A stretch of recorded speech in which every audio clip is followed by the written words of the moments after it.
चलो good morning. Limitations हो गई थी पढ़ के क्रिटिसिज्म। आज मैं आपको एक बड़ा इंटरेस्टिंग टॉपिक पढ़ाऊंगा। मतलब जो लॉ है, law of diminishing marginal utility, उसका सिग्निफिकेंस या उसका इम्पोर्टेंस आप बोल सकते हैं। मतलब इस लॉ का इम्पोर्टेंस हमारी लाइफ में, इंडिविजुअल्स की लाइफ में कैसे इम्पैक्ट करता है, या हम इस सिग्निफिकेंटली अपनी लाइफ में इसको कैसे यूज़ करते हैं।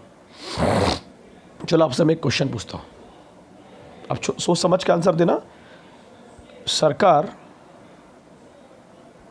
जब लग्जरी गुड्स पे या प्रेस्टिजियस गुड्स पे या कुछ एडिक्टिव गुड्स पे, जैसे अभी शराब का हमने पढ़ा था, या इलेक्ट्रॉनिक आइटम्स हमने बजट में देखा है, उन पे सरकार टैक्सेशन बढ़ा देती है। जो इनडायरेक्ट टैक्सेशन होता है उसको इंक्रीज़ करती है। ऐसा क्यों? क्योंकि सरकार को लगता है जो लोग इन चीज़ों को खरीदेंगे उन लोगों के लिए इन चीज़ों की MU बहुत ज़्यादा है। What is MU? That is marginal utility, that is additional benefit. Agree? Yes sir. Tax कैसे लगाया सरकार ने? ये देखकर कि ऐसे गुड्स जिस पर लोग पैसा खर्च करने को रेडी हैं उस पर टैक्स लगा के पैसा कमाया जा सकता है। तो ये लॉ काम आया ना सरकार के लिए, आया कि नहीं आया? अब सेम आ जाओ यहाँ पर नेसेसरी गुड्स में। कुछ नेसेसिटीज़ जो होती हैं आपकी, उस पर सरकार आपको देती है सब्सिडी। जैसे भी कोरोना की इलाज के लिए सरकार ने प्राइवेट हॉस्पिटल्स को भी गाइडलाइंस इशू की है कि आप उतना पैसा नहीं लेंगे, उसके टेस्ट के लिए एक प्राइस मैकेनिज्म डिसाइड कर दिया उन्होंने, है ना। क्यों? क्योंकि अभी कोरोना का जो टेस्ट है या जो उसकी जो भी रेमेडीज़ हैं उसके लिए उसकी MU हमारी लाइफ में बहुत ज़्यादा है। और वो रिलेटेड है वेलफेयर से। गरीब अमीर आदमी सब आ गया उसमें। एक प्रकार की नेचुरल डिज़ास्टर हो चुका है, तो वहाँ सरकार किसी भी प्रकार का टैक्स नहीं ले रही है। तो लॉ काम आया कि नहीं आया? इसी तरीके से मास्क, जो मास्क आपको सरकार बांटेगी वो सब्सिडी लेगी, उस पर सब्सिडी देगी कि नहीं यार नहीं लेंगे, लोगों से वेलफेयर से रिलेटेड है। वो या प्राइवेट मेडिकल से लो, वो आपको मास्क पे अच्छा खासा प्रॉफिट कमाएंगे, क्योंकि अभी मास्क की MU यानी एडिशनल वैल्यू बहुत ज़्यादा है। लोग एडिशनल पैसा देने को भी रेडी हैं, बट डिपेंड करता है कौन उसे बेच रहा है। सबसे पहला जो मुझे बताओ, आज की तारीख में आप एज ए कंज्यूमर क्या चीज़ें ख़रीदते हो? ऐसी 3 मेरे को चीज़ें सर। पहले तो हम फूड ग्रेन्स या वेजिटेबल्स, सर मेडिसिन हो गई, अपने घर के लिए बड़ी इंपॉर्टेंट चीज़ हो गई, और सर सेफ्टी इक्विपमेंट्स जो होते हैं आज के ज़माने में जो हम लोग ले रहे हैं, इन चीज़ों की MU यानी एडिशनल वैल्यू मेरी लाइफ में बहुत ज़्यादा है। यानी कंज्यूमर उन्हीं चीज़ों पे खर्च करता है जहाँ से उसको क्या मिलता है, मैक्सिमम सेटिस्फेक्शन या टोटल सेटिस्फेक्शन। बोल सकते हैं कि नहीं बोल सकते? वहीं पर वो अपना क्या लगाएगा, पैसा या इनकम या बजट वहाँ नहीं लगाएगा जहाँ से उसको वो सेटिस्फेक्शन नहीं मिलेगा। मुझे अभी कोई बोलेगा कि तू 1 लाख रुपए का आईफोन ख़रीद ले, बहुत ज़रूरी है लाइफ के लिए, नहीं लगाना। मुझे उसमें उतनी MU नहीं दिखती है, एडिशनल वैल्यू नहीं दिखती, मेरे को ज़रूरत नहीं है। वही पैसा मैं अपनी क्लासेस में लगाऊंगा। समझ में आया? तो आप वहीं खर्च करेंगे, उन्हीं चीज़ों पे खर्च करेंगे जहाँ से क्या मिलेगी आपको, एडिशनल वैल्यू, है ना। तो हर कंज्यूमर जब मार्केट जाता है ना, तो वो अपने रिसोर्सेज को उन चीज़ों पर डाइवर्सिफाई करता लगाता है जहाँ से उसे क्या मिलेगा, मैक्सिमम सेटिस्फेक्शन या टोटल सेटिस्फेक्शन, है ना। एक एग्जांपल में क्या लिखोगे? For example, a poor person spend his income more on necessary goods, that is food, that is medicines। बराबर है कि नहीं बराबर है? Education for their children, health, to get maximum satisfaction. बराबर है? इस तरीके के एग्जाम्पल आप लोग डाल सकते हैं। ओके, है ना। Useful to the government. अभी बताया हमारे यहाँ सरकार प्रोग्रेसिव टैक्सेशन पॉलिसी लगाती है, मतलब more tax on the rich और लेस ऑन द पुअर। तो वो जो गैप है अमीर और गरीब का वो कम होगा, दैट इज़ प्रोग्रेसिव। अगर दोनों पे सेम होता तो रिग्रेसिव होता, क्योंकि अमीर के लिए तो बेनिफिशियल हो जाता। तो इससे बीच में जो इनका गैप होगा लिखना, for example more direct tax on the rich, ऐसा लिखना अपनी कॉपी में, and less direct tax on the poor to reduce the inequalities between them, that is progressive in nature. तो आप बोलोगे इसका लॉ का क्या काम आया? अभी तो पढ़ाया था लास्ट टाइम, अमीर के पास पैसा ज़्यादा है तो उसके पास पैसे की MU कम है, थोड़ा चले भी गया तो फ़र्क नहीं पड़ेगा। गरीब के पास पैसा कम है तो उसके लिए पैसे की MU बहुत ज़्यादा है, तो उससे अगर लेंगे तो बचेगा क्या उसके पास? जो मैंने आपको पढ़ाया था कि MU of money never remain constant, but हम कांस्टेंट लेते हैं लॉ को अज्यूम करके। ट्रेड पॉलिसी, अभी सरकार देखते हो आप, स्टार्टअप्स अलाउ कर रही है, किसी को भी अगर कोई बिज़नेस इन्वेंशन, कोई नया आइडिया के साथ बिज़नेस को स्टार्ट करना है तो RBI ने बहुत सारे नॉर्म्स रही है, आपको सिक्योरिटी नहीं रखना होगा, आपको इंटरेस्ट रेट्स कम लगेंगे, है ना, बढ़ावा बूस्ट करना बिज़नेस को बढ़ावा देने के लिए, दैट इज़ ट्रेड पॉलिसी। अगर कोई किसान एक्सपोर्ट कर रहे हैं तो उनको एक्सपोर्ट ड्यूटी नहीं लगेगी। आप फर्टिलाइज़र्स इंपोर्ट कर रहे हो अगर, तो आप पे उसको आपको उस पर सब्सिडी मिलेगी, है ना, तो दैट इज़ ट्रेड पॉलिसी। ठीक है, हम लोगों ने मेक इन इंडिया को बूस्ट दिया। मेक इन इंडिया को क्यों बूस्ट कर रहे हैं हम लोग? क्योंकि हमारे लिए अभी मेक इन इंडिया का MU बहुत ज़्यादा है, by reducing the involvement of foreign business या फॉरेन कंट्रीज आप बोल सकते हैं। प्राइसिंग पॉलिसी फॉर एग्जांपल, कैसे? LPG सब्सिडी वाला, विदाउट सब्सिडी। सब्सिडी किसको देते हैं हम लोग? BPL वालों को। और विदाउट सब्सिडी किसको देते हैं? APL वालों को। क्यों? क्योंकि जो BPL वाले हैं उनके लिए LPG की MU बहुत ज़्यादा है, पैसा नहीं है ना उनके पास में, तो आप ऐसे लिख सकते हो। फिर आप लिखोगे additional excise and state tax on crude items, petrol diesel. Why? Because petrol diesel की MU बहुत ज़्यादा है, तो सरकार को लगता है उससे रेवेन्यू आ जाएगा। ये सब लिखना एग्जाम्पल में वहाँ पर। To increase the maximum excise duty and state tax on the crude oil. Why? To increase the revenue of the government, because crude oil has high MUs for people. ठीक है, सही है कि नहीं सही है? Same government charge high taxation on gold, because gold has high MU, people can purchase even in the increasing rate. है कि नहीं है? लोग खरीदेंगे भले कितना ही दाम बढ़ जाए, बिकॉज इन्वेस्टमेंट गुड्स है आपका। तो ये सब आप लिखने वाले हैं, जितने मैंने एग्जांपल आपको बताने की कोशिश की है अभी। प्लीज़ लिखेंगे आप लोग, रिक्वेस्ट है आपसे मेरे को। ठीक है बच्चों, ये मैंने आप लोगों को पढ़ाया था बीच में, पैराडॉक्स ऑफ वैल्यूज़। पैराडॉक्स का मतलब होता है कॉन्ट्रडिक्शन, एक ही बात पे दो विचार, पहले कुछ और कह रहे थे बाद में कुछ और कहते हो, इसको कॉन्ट्रडिक्शन कहते हैं आप। Irony, a statement start with some other meaning and with some other meaning, that is paradox of values. तो वैल्यूज़ में बहुत बड़ा पैराडॉक्स है, कॉन्ट्रडिक्शंस है ना, जो मैं आपको पढ़ाया। रोटी वाला एग्जाम्पल याद है? पहली, दूसरी, तीसरी, एग्जाम्पल समझना। पहली रोटी की MU सबसे ज़्यादा होती है ना, हाई MU होती कि नहीं होती है? हाँ कि ना? तुमने अगर ना बोले जान ले लूँगा मैं तुम्हारी। सर होती है। और लो TU होती है, याद है? उस वक्त TU कम होती है टोटल यूटिलिटी, बट MU ज़्यादा होती है। पैसे तो आप उतने ही दे रहे हो, फॉर एग्जांपल 10 रुपये, तो ऐसा बोल सकते हो MU is more than price. Yes sir, agree. अब दूसरी रोटी आ गई, तो एक्सचेंज वैल्यू कितनी हो गई? 10 रुपये। हुई कि नहीं हुई? एक्सचेंज वैल्यू कितनी हो गई? 10 रुपये ना,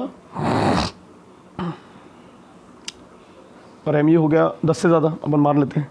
अब दूसरी रोटी पे भी आप कितना पे कर रहे हो? 10, बट आपका MU अब धीरे धीरे क्या होगा? कम, और TU धीरे धीरे क्या होगा? बढ़ेगा। कुछ याद आ रहा है क्या? कुछ याद आ रहा है क्या? जो चीज़ एबेंडेंस में अवेलेबल होती है, याद आया? पढ़ाया था। धीरे धीरे एबेंडेंस हो रहा है ना, 1 से 2, उसकी TU ज़्यादा होती है बट उसका MU कम होता है। याद आया? पढ़ाया था, है ना? और एक्सचेंज वैल्यू तो कम ही रहती है, तो अब एक्सचेंज वैल्यू तो मुकाबले में देखें तो कम ही है। अरे क्लियर कि नहीं क्लियर है? पहली रोटी से आपको सेटिस्फेक्शन बहुत ज़्यादा मिलने वाला था, तो आप इसमें 100 रुपये भी देने को रेडी रहते हैं। लॉजिक समझ रहे हो? तो एक रोटी को समझ लो डायमंड, बाकी रोटी को समझ लो वाटर। वो एग्जाम्पल ऐसा था। अब तीसरी रोटी पे भी आप 10 ही पे कर रहे हो ना, बट MU तो बिल्कुल कम हो गया, 0 हो गया, और TU मैक्सिमम हो गया। आया कि नहीं आया? तो एक्सचेंज वैल्यू कम है और टोटल सेटिस्फेक्शन बहुत ज़्यादा है, बट MU कम हो चुकी है। याद आया? ये पढ़ाया था मैंने आपको। तो समझ लो ये 3 रोटी है, ये हो गई वाटर अबेंडेंस में अवेलेबल। तो क्या पढ़े थे अपन ने? जो चीज़ अबेंडेंस में अवेलेबल होती है उसकी TU ज़्यादा होती है, बट उसकी MU कम होती है क्योंकि अवेलेबल है ईजिली। और जो चीज़ स्कैरसिटी में होती है, अगर मान लो मैं एक ही रोटी लेता, याद है, तो इसकी MU ज़्यादा होती है, जो हम दिख भी रहा है, हमने पढ़े भी हैं, और TU कम है ना, और एक्सचेंज वैल्यू भी ज़्यादा है कि नहीं? एक्सचेंज वैल्यू ज़्यादा 10 रुपये। इसी को हमने डायमंड और वाटर के एग्जांपल से पढ़े थे कि नहीं पढ़े थे यार? देखो ना, ये दिया ना, paradox of values. The goods which have more value in use and zero और लेस वैल्यू इन एक्सचेंज, है ना? यूज़ वैल्यू ज़्यादा, एक्सचेंज वैल्यू कम। पैसे उतने लग रहे हैं, वैसे हैंडपम्प से पानी पीते हो जाके, हैंडपम्प से बोलो, तो हैंडपम्प में पानी पीने के पैसे लगते हैं क्या?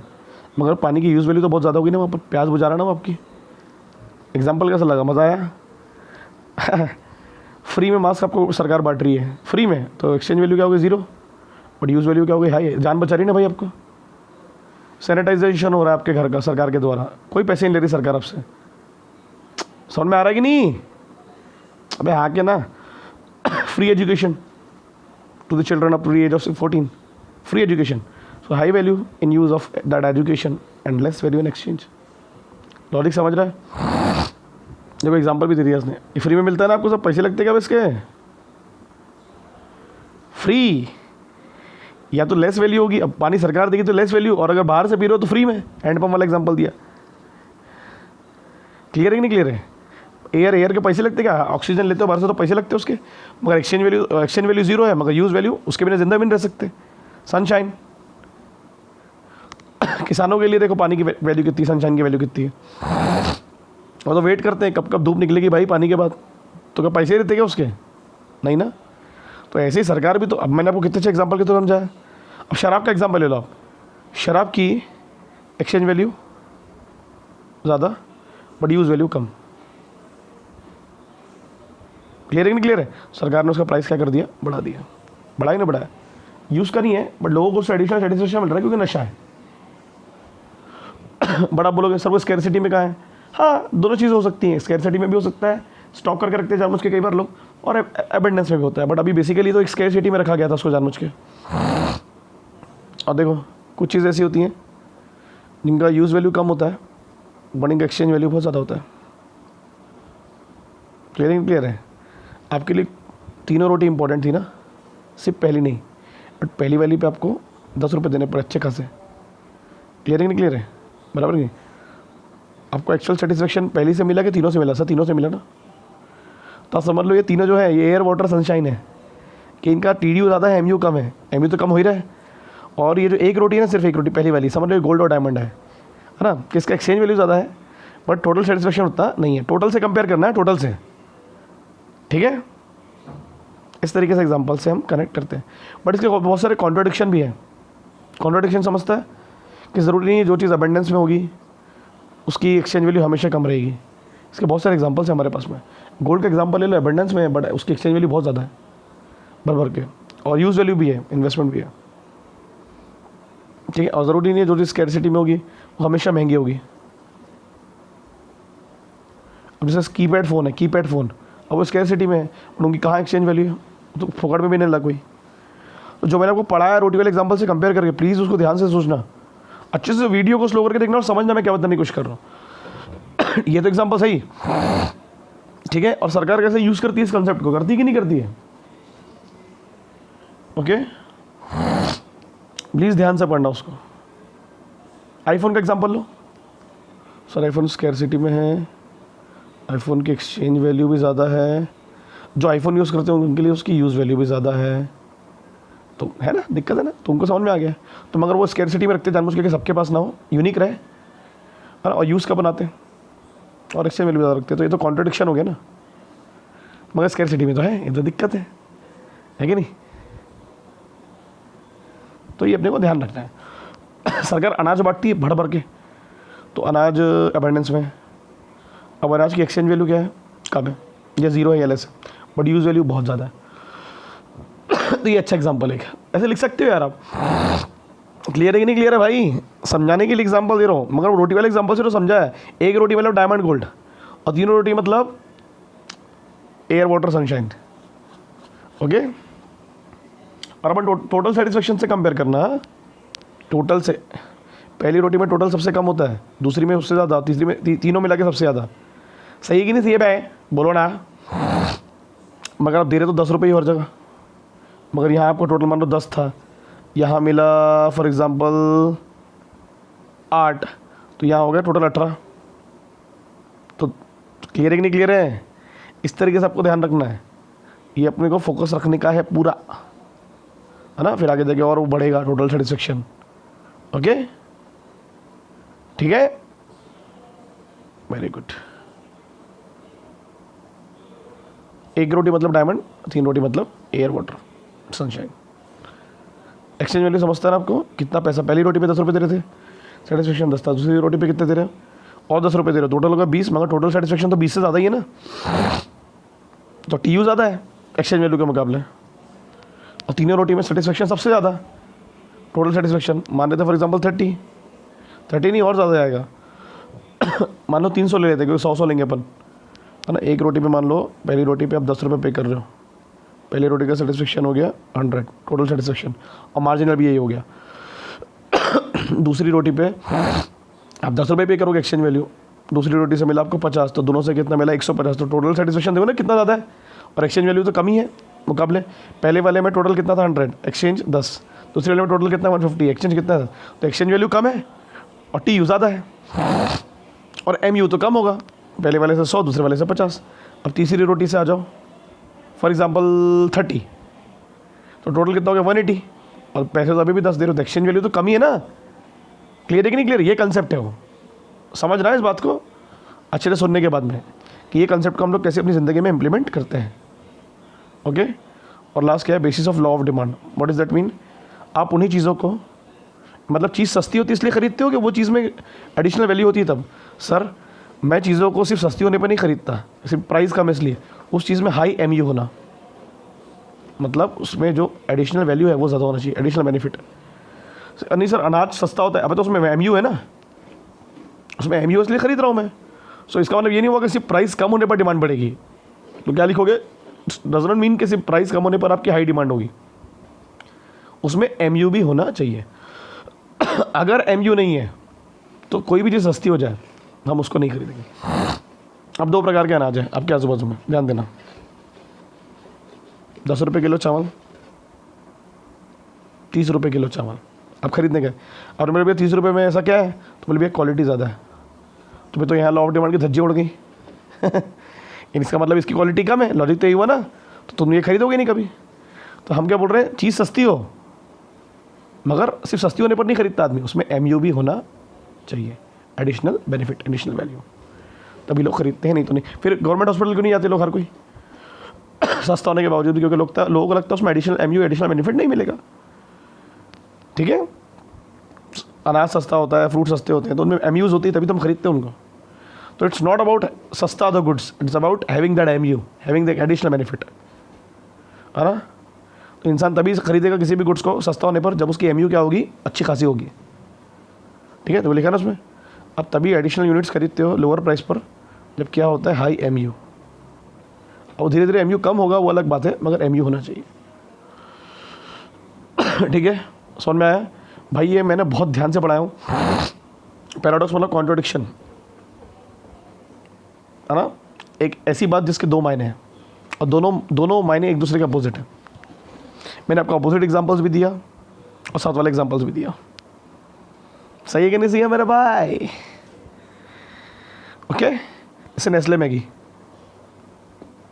एक्सचेंज वैल्यू बहुत कम है उसकी, 10 रुपये का पैकेट आता है, यूज़ वैल्यू ज़्यादा है, और अबेंडेंस में भी अवेलेबल है, तो ये भी एग्जांपल हो गया। हेल्थ सेक्टर, हेल्थ हेल्थ का एग्जांपल क्या लेंगे सर? कई जगहों पर एक्सचेंज वैल्यू ज़्यादा है, कई जगहों पर एक्सचेंज वैल्यू कम है। जहाँ एक्सचेंज वैल्यू ज़्यादा है प्राइवेट हॉस्पिटल में, तो वो अवेलेबल भी है, ऐसा नहीं कि अवेलेबल नहीं है, फिर भी एक्सचेंज वैल्यू ज़्यादा है। क्लियर है कि नहीं क्लियर है? मगर दोनों जगह पर यूज़ वैल्यू ज़्यादा है, दोनों जगह पर काम का तो है ना। क्लियर है कि नहीं क्लियर है? यह हो सकता है दोनों हॉस्पिटल स्कैरसिटी में हो, तो कंसेप्ट उल्टा हो गया। स्कैरसिटी वाले का क्या पढ़ते थे अपन, यूज़ वैल्यू कम होगी बट एक्सचेंज वैल्यू ज़्यादा होगा, बट यहाँ तो उल्टा हो रहा है हेल्थ में, एक्सचेंज वैल्यू भी ज़्यादा और यूज़ वैल्यू भी ज़्यादा। तो ऐसे कॉन्ट्रडिक्शन एग्जाम्पल, कॉन्ट्रडिक्शन मतलब क्या होता है? कही हुई बात को अपोज करना, कही हुई बात के अगेंस्ट में कुछ कहना। प्लीज़ अच्छे से पढ़ेंगे, अच्छे एग्जाम्पल दिए हूँ मास्क का, सैनिटाइजेशन का, सब चीज़ का, उसको ध्यान रखेंगे। ठीक है, क्लियर है, समझ में आ रहा है? चलो फिनिश। एग्ज़ाम में आएगा भाई ये क्वेश्चन, बहुत इंपॉर्टेंट है ना? ओके, कोई भी चीज़ सस्ती होगी सिर्फ इसलिए नहीं खरीदोगे, उसकी डिमांड तभी करोगे जब उसमें क्या होगा, एमयू नहीं होगा तो कोई भी चीज़ सस्ती हो जाए।